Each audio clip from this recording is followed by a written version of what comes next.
मित्रों, माँ गणपति जी को प्रणाम, माँ पराजगदम्बा भवानी को प्रणाम। आइए चर्चा करते हैं आज रावण संहिता में भगवान शिव ने कैसा अद्भुत ज्ञान दिया है, कैसा ज्ञान दिया है, भौतिक जीवनी कैसे जीनी चाहिए, भगवान शिव की उपासना कैसे करें, तंत्र साधना कैसे करें। औषधीय विज्ञान का अनुपम ज्ञान है, अमृत समान औषधियाँ जिनका इसमें बहुत ही सरल एवं सहज तरीके से वर्णन किया गया है। कुछ औषधियों का हमने स्वपरीक्षित करके देखा है, अत्यंत लाभ होता है। मित्रों, ये दूसरी रावण संहिता है हमारे पास, काली किताब के नाम से विख्यात है। देखिए, इसमें भगवान शिव ने, भगवान शंकर ने महात्मा रावण को बहुत ही अद्भुत ज्ञान दिया है। आज हम इस ग्रंथ के अंदर साधनाओं की जानकारी प्राप्त करेंगे।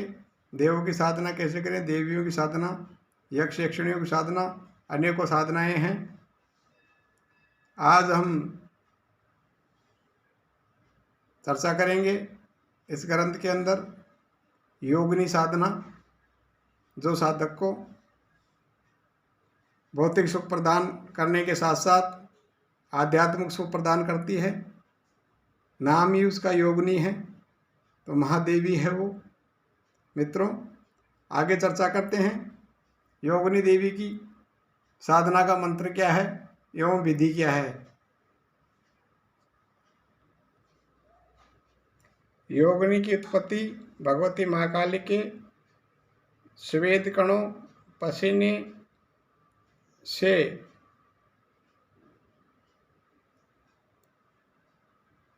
मानी गई है। घोर नामक महादैत्य के वध करने के लिए भगवती महादेवी गौरी ने महाकाली का स्वरूप धारण किया तथा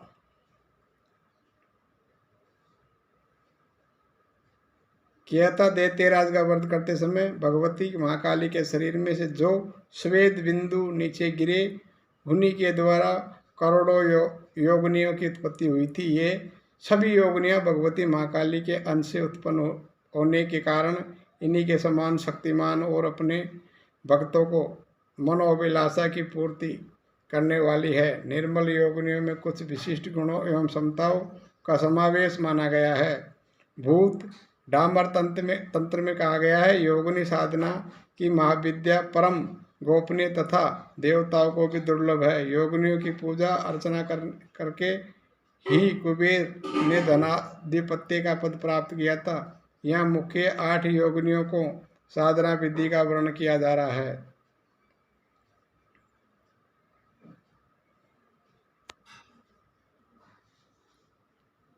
आज चर्चा करेंगे सूरसुंदरी योगिनी साधना। सूरसुंदरी योगिनी साधना का मंत्र निम्न प्रकार है। ओम ह्रीम आगच्छ सूरसुंदरी स्वाहा। ओम ह्रीम आगच्छ सूरसुंदरी स्वाहा। साधना विधि है इसकी, प्रातःकाल शैया पर बैठ उठकर शौच स्नान तथा पूजा अर्चना करने के उपरांत ह्रोम मंत्र द्वारा आचमन कर ओम हूम फट मंत्र द्वारा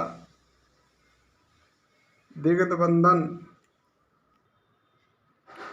कर पूर्वोक्त मूल मंत्र से प्राणायाम करे। तत्पश्चात ह्रौम अनुष्ठाभ्याम नमः इत्यादि क्रम से कर्म न्यास एवं ह्रीम मंत्र से षोडश न्यास करे। फिर भोजपत्र पर कुमकुम से एक अष्टदल कमल अंकित कर उस पद्म की देवी के प्राण प्रतिष्ठा करे। इसके बाद पीठ देवता का आह्वान कर सूरसुंदरी योगिनी का ध्यान करे। ध्यान का स्वरूप सूरसुंदरी योगिनी का ध्यान साधक को निम्नानुसार करना चाहिए। यह मंत्र है।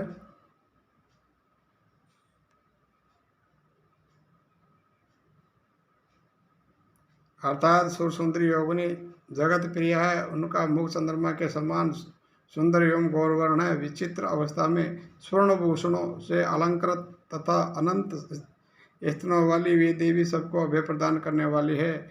मैं ऐसी पीठ देवी का आह्वान और ध्यान करता हूँ। इस प्रकार ध्यान करके मूल मंत्र द्वारा देवी का पूजन करने के बाद उन्हें धूप दीप नैवेद्य गंध चंदन एवं तांबूल निवेदित करें। फिर प्रतिदिन संध्या काल में ध्यान करके मंत्र का एक एक सहस्त्र की संख्या में जप करें।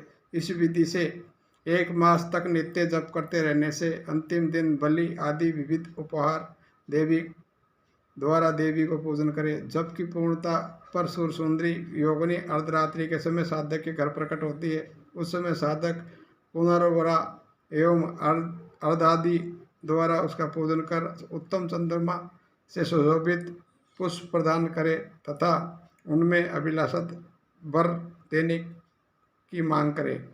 जो भी आप वर मांगना चाहते हो देवी से मांग सकते हो। साधक योगिनी को माता, बहन अथवा पति पत्नी जो भी चाहे कहकर संबोधित कर सकता है। साधक जिस संबोधन से उन्हें संबोधित करेगा उसी संबोधन के आधार पर योगिनी उसकी इच्छाओं को पूर्ण करती है। यदि माता के रूप में बजा जाएगा तो वे साधक को विविध प्रकार के मनोरथ दिव्य देगी तथा पुत्र की भांति लालन पालन करती रहेगी। यदि बहन के रूप में बजा जाएगा तो वे अनेक प्रकार के पदार्थ तथा वस्त्र प्रदान करेगी। साथ ही साधक का इच्छा पूर्ति के लिए दिव्य कन्याओं नाग कन्याओं को लेकर लाकर देगी।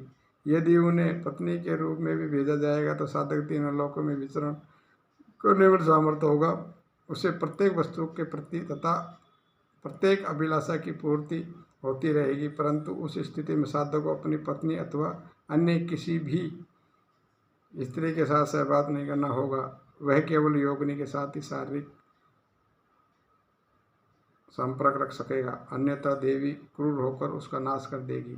मित्रों, ये बहुत ही अच्छी दुर्लभ एवं सटीक जानकारी है, आप भी करके लाभ उठा सकते हो। हम हमारे शिवानंद दास जी के नुस्खे चैनल पर ऐसी ऐसी नई नई जानकारियाँ आपको देते रहते हैं।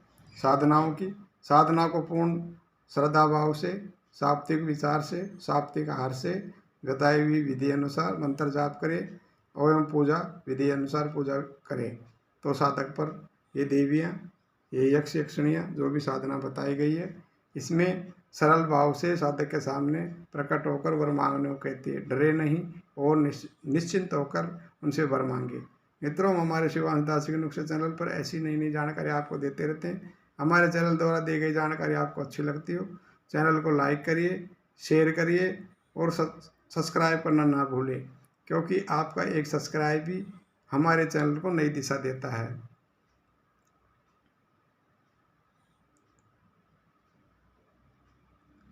हरि ओम, हरि ओम।